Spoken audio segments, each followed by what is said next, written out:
Bonjour à toutes et bonjour à tous, très chères auditrices et très chers auditeurs. J'espère que vous allez tous bien. On se retrouve une nouvelle fois pour cette session de quiz. Donc ça sera le quiz 17 et 18, donc qui est en relation avec la playlist des trous noirs pour les nuls, que vous pouvez retrouver dans ma playlist si vous avez besoin.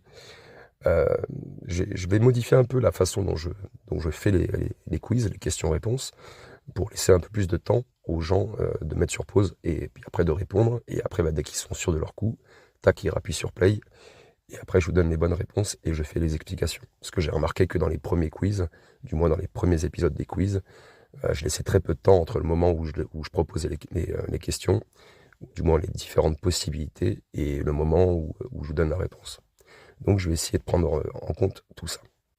Petit aparté aussi pour les passionnés de Warp Drive, je suis en train de finaliser l'épisode 1. Bon, il y a eu les fêtes, vous comprenez que j'ai pas eu trop le temps, mais effectivement, pour ceux qui adorent les épisodes sur les Warp Drive, il y en a un qui va bientôt sortir, normalement peut-être d'ici 2-3 jours, et certainement qui sortira en même temps que la deuxième partie que je vous ai préparée, vous savez, sur les armes de haute énergie, une nouvelle playlist que je vous ai confectionnée, où on va détailler, parcourir et comprendre un peu comment fonctionnent toutes ces armes spatiales qui sortent un petit peu du commun, qui sont vraiment incroyables. Et je tiens à ajouter aussi, pour plus de praticité, on va dire pour moi, les épisodes sur les Warp Drive seront sous forme de podcast, parce que vous avez remarqué, on parle essentiellement de théorie, et donc voilà, ça n'existe pas encore bien sûr, donc c'est très difficile d'illustrer tout ça, donc j'essaierai de vous générer quelques images, mais ça restera quand même un podcast essentiellement.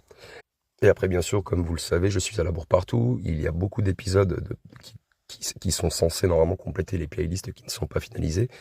Et voilà, je suis en train de les finaliser toutes à peu près une par une, mais c'est très long et très difficile, étant donné que je travaille à côté. Je n'ai pas forcément le temps de me consacrer toute la journée au montage vidéo et à la création de ces vidéos. Bref, je vous souhaite à tous un bon épisode. Assez de blabla maintenant, et commençons de suite par le quiz. Alors, ce 17e quiz se concentrait sur le rôle des trous noirs supermassifs dans la formation des galaxies. Et donc, la question qui était posée était de comment les trous noirs supermassifs influencent-ils leur galaxie?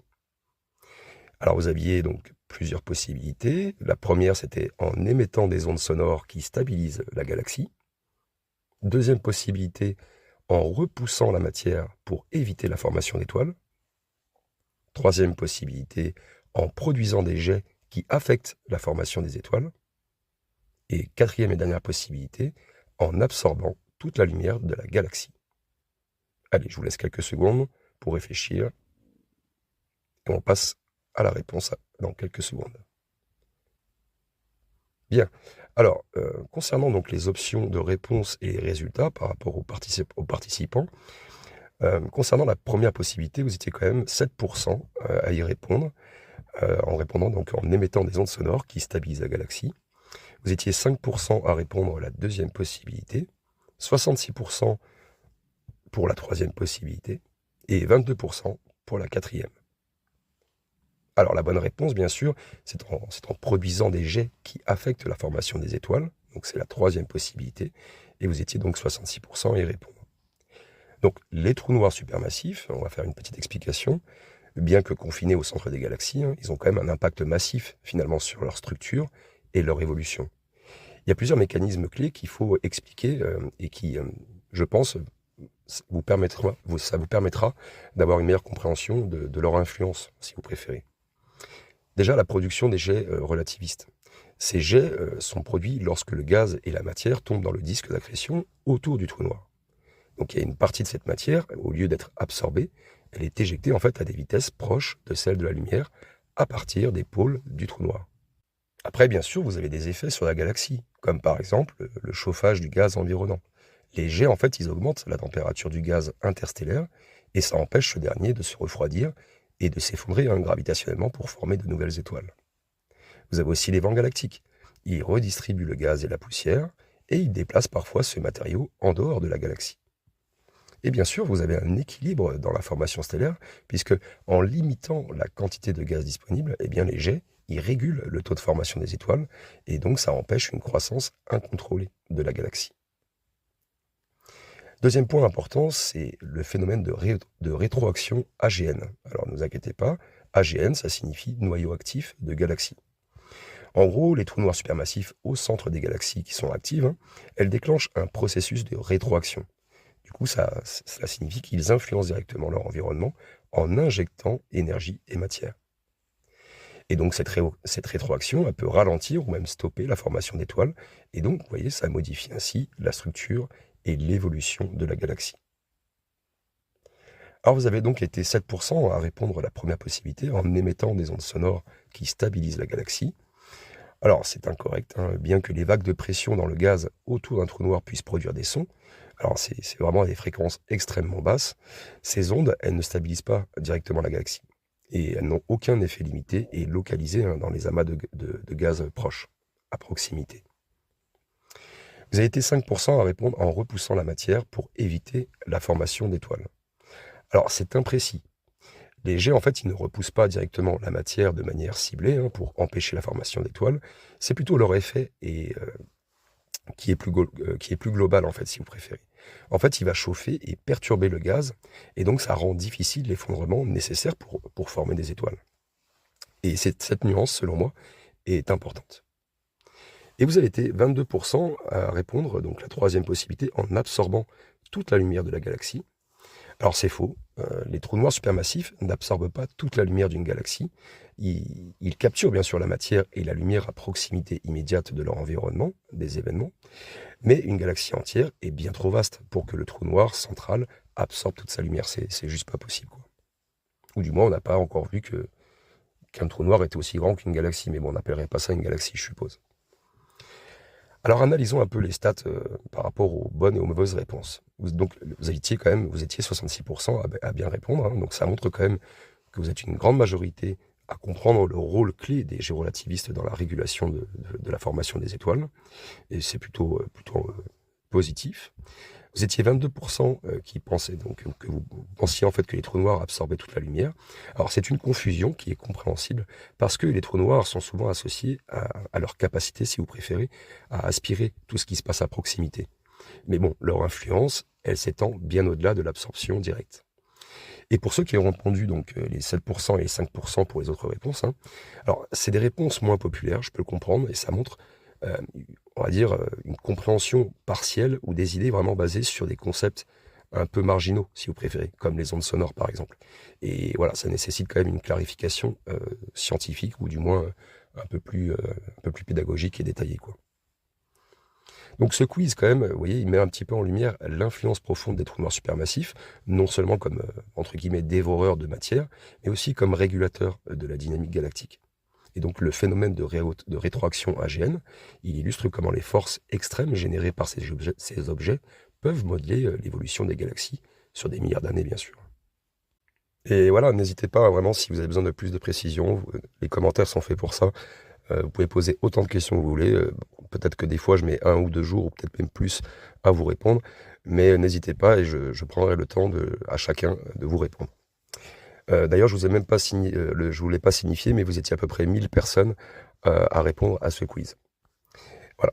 Donc, et puis en plus, j'essaie de garder des épisodes de 15 minutes en moyenne pour les quiz, donc c'est pour ça que je peux pas rentrer trop dans le détail non plus.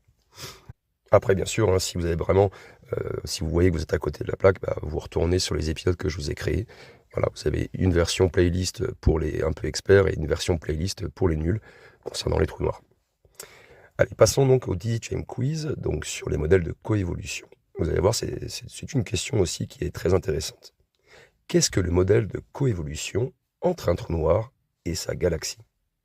Alors vous étiez donc 200 personnes à répondre à cette question, qui était selon moi un peu difficile, c'est vrai. Alors les différentes options, vous aviez un modèle où le trou noir absorbe toute la matière de la galaxie. Deuxième possibilité, une théorie où le trou noir et la galaxie grandissent ensemble. Troisième possibilité, un processus où le trou noir empêche les étoiles de se former. Et quatrième possibilité, une idée qui propose que les galaxies créent des trous noirs. Alors je vous laisse quelques secondes, comme d'habitude, pour prendre le temps de répondre.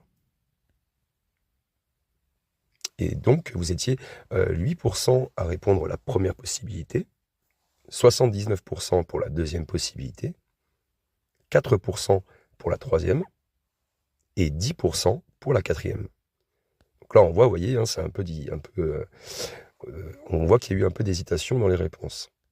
Alors bien sûr, la bonne réponse, c'était une théorie où le trou noir et la galaxie grandissent ensemble. Vous étiez 79% à bien répondre. Et donc, on va essayer de détailler un petit peu tout ça. Alors, le modèle de coévolution, c'est une théorie scientifique clé en astrophysique. Il met en évidence la relation intime et interactive entre un trou noir supermassif et la galaxie qui l'abrite. Alors, il y a du moins un concept que je vais essayer de vous détailler. Tout d'abord, les bases du modèle de coévolution.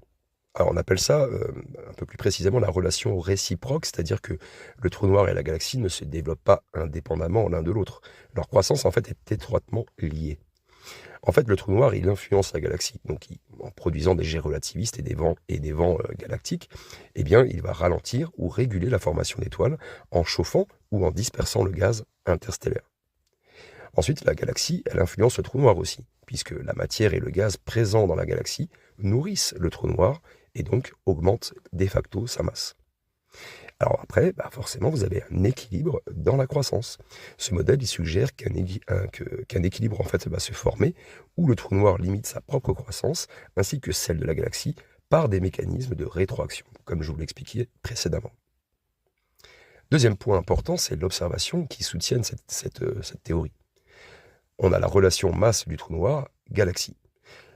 Les observations, elles montrent que la masse des trous noirs supermassifs, elle est proportionnelle à celle du bulbe central des galaxies.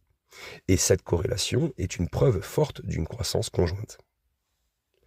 Vous avez l'activité des noyaux actifs de galaxies, donc AGN. Les AGN, ils montrent comment l'énergie libérée par les trous noirs supermassifs peuvent influencer l'environnement galactique sur des milliards d'années. Donc, si vous avez besoin de plus de précision, les commentaires sont faits pour ça, n'hésitez pas. Alors, vous aviez été 8% à répondre la première possibilité. Un modèle où le trou noir absorbe toute la matière de la galaxie. Alors, c'est incorrect. Les trous noirs n'absorbent pas toute la matière d'une galaxie. Et bien qu'ils consomment de la matière dans leur disque d'accrétion, la majeure partie de la galaxie elle reste intacte, bien sûr, puisqu'elle est énorme, la galaxie, bien plus grande que le trou noir. Vous avez été 4% à répondre la deuxième possibilité, donc un processus où le trou noir empêche les étoiles de se former.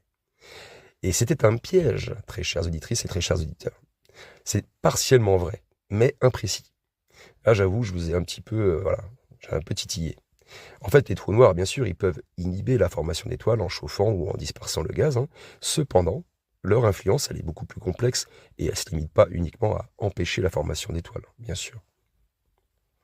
Et vous étiez 10% à répondre à une idée qui propose que les galaxies créent les trous noirs, pardon. Alors, c'est une réponse erronée, puisque les trous noirs, en fait, ils se forment à partir de l'effondrement gravitationnel d'étoiles massives ou de régions extrêmement denses dans l'univers primordial.